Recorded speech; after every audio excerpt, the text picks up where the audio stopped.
On November 4th, Southwestern Adventist University's campus was put on lockdown, and all students were instructed via text to make their way to their residence halls and remain inside.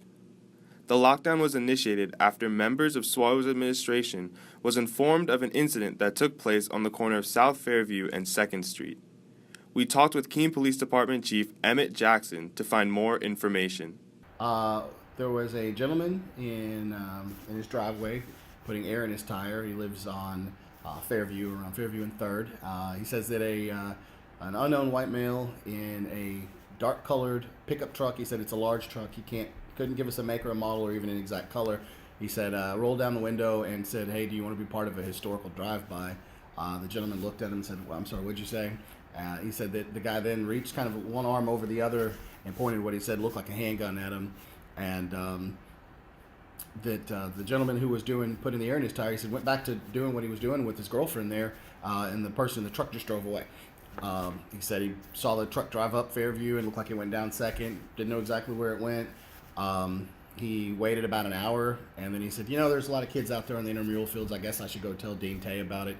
But he said he really thought nothing of it. He didn't feel threatened. He obviously went back to putting air in his tire. And then so he went and told Dean Tay.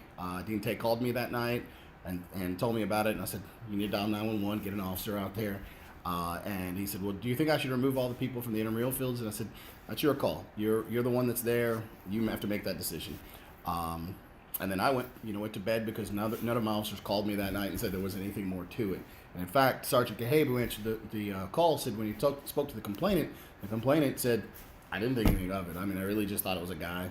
And so I wasn't alarmed enough to even call the police. I just told Dean Tay just out of an abundance of caution. After hearing the official police report from Chief Jackson, we decided to see how some students felt about the recent lockdown.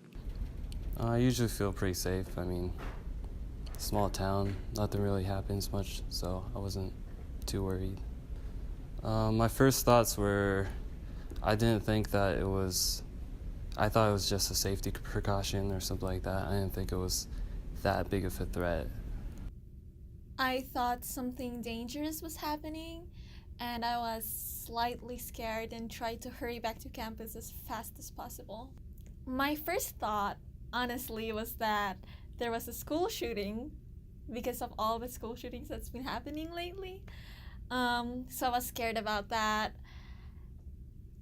I think that was my first thought, and then I thought like maybe something else happened or maybe there was a threat or, and then I thought that Dean Janelle might be looking for me and I would get in so much trouble if I wasn't there, so I just hurried to campus.